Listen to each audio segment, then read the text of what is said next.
Hey, it's Sam from Sugar Spun Run, and today I'll be showing you how I make cream of crab soup. So as a Maryland native, I have some really strong opinions about crab soup, and cream of crab is my favorite type of crab soup and the one I'm going to be sharing with you today. I've tasted a lot of really good bowls of soup and a lot of not so good ones, and this is a real winner I think you're going to love. I got the recipe from my mother-in-law, who doesn't actually follow a recipe, but I took her building blocks, and I just really think you're going to love this one. It has a great flavor and texture, so let's go ahead and get started. We'll start on the stovetop. You'll need a large pot or a large Dutch oven, either will work well. And in this, we're going to melt 4 tablespoons of unsalted butter.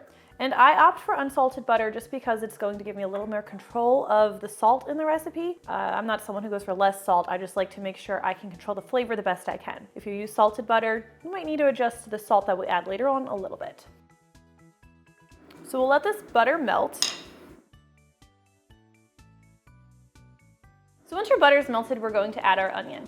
So I'm going to be adding a cup of onion to this recipe, and I want you to see how finely I've chopped it. I like the onion to be really fine because other than the crab, there's not a lot of texture to this soup.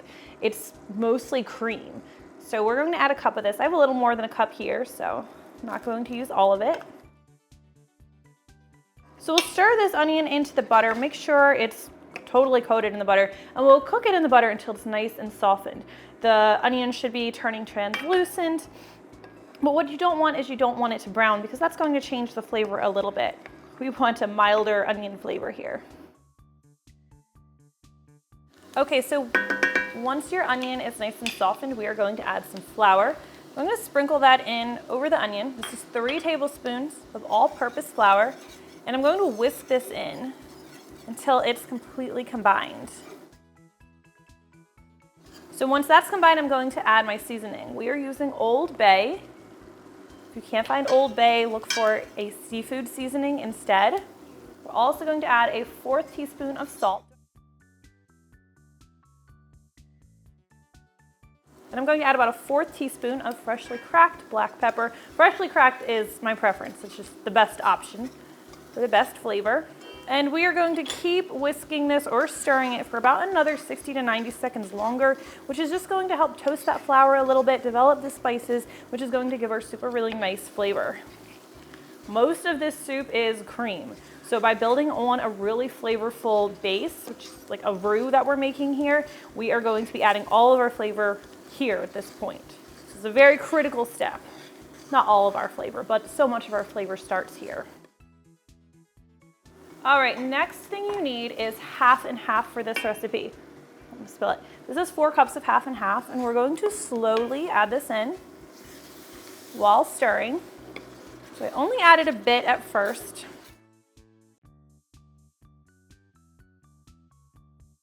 And this whole time my heat has been just a little bit below medium.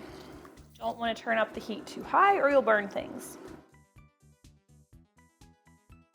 I'm doing this gradually because it gives us a chance for that roux to incorporate. And you're going to be like, wow, that's a lot of cream going into the soup. And you're absolutely right. It is important for the proper texture and flavor and consistency, which I guess is the same as texture of the soup. One of the things I dislike most is when I go somewhere and I get cream of crab soup and it's so thick, it's almost like mashed potato-y in consistency. This soup is creamy, it's thick, but it's not too thick. So good. All right, now I'm going to stir this pretty frequently and I'm going to bring it to a simmer and cook it until it's slightly thickened. I'll show you what it looks like once it's thickened. I always look for it to coat the back of a spoon, and I'll show you what I mean by that momentarily. All right, we have a gentle simmer going on here, so let's take a look at our consistency. Well, that gentle simmer is bumping up fast. So here's what I mean by coat the back of a spoon. You can barely see the spoon through the cream.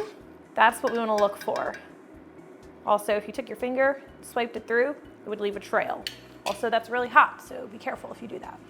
All right, this needs to come down just a notch because my burner is going a little nuts on me. So the next thing we're going to add is 2 cups of heavy cream. And we'll slowly add this. And this is smelling so good, and we haven't even added the crab yet.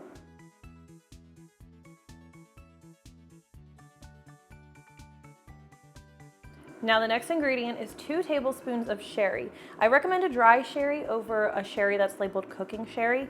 Now, my mother-in-law never actually makes this with sherry. She uses wine instead. She uses whatever she has on hand.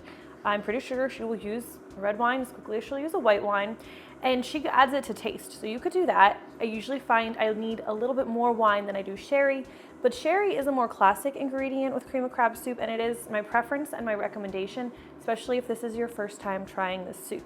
So we're going to stir this in, and then we are going to add our crab meat. Okay, crab meat can be pretty easy to find here in Maryland. It can be harder other places, but you're looking for fresh crab meat. Usually in a seafood section, it is kept in a package like this on ice.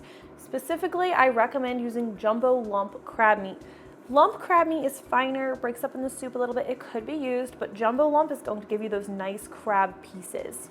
Do not use imitation crab meat. That'll just ruin the whole soup. So we don't want to really break up the crab a whole bunch. We're going to gently add it to the soup. And then when we stir it in, we are gently stirring it in. If it's packed into the container, you might have to gently break it up, but you don't want to be breaking up those individual lumps. This is gonna be so good. I should also mention it's ideal to pick over the crab meat first, make sure there are no stray shells in there. Something we don't always really do, but if you don't pick over it and pick out the shells, you may find small shells in your crab soup. All right, I'm going to reduce this heat to low, and I'm going to cook this another 5 minutes longer. I'll stir it occasionally just to let that crab meat warm up, let everything warm up, and the flavors just kind of meld for just a couple minutes, and then we'll go ahead and serve it. I'll grab myself a bowl. All right, let's go ahead and pour ourselves a nice bowl of this soup. I really am so happy with the texture of this soup. It's not too thick. It's definitely not too thin. Now with cream of crab soup, it can be hard to eat a lot of it because it is a very rich soup. But I think this one just strikes all the right balances in terms of creaminess, in terms of flavor. I'm really proud of it, and I really hope you like it. If you try this one, leave me a comment. Let me know what you think. I always love hearing from you. Thank you for watching, and I'll see you next time. It's hot. This is good. I think you're gonna like this one. This is one of my favorite soup recipes. Oh, bye Colt. Did I offend you? He's like, yeah, I'm out. No seafood for me. Yeah. To me, it's just added calcium.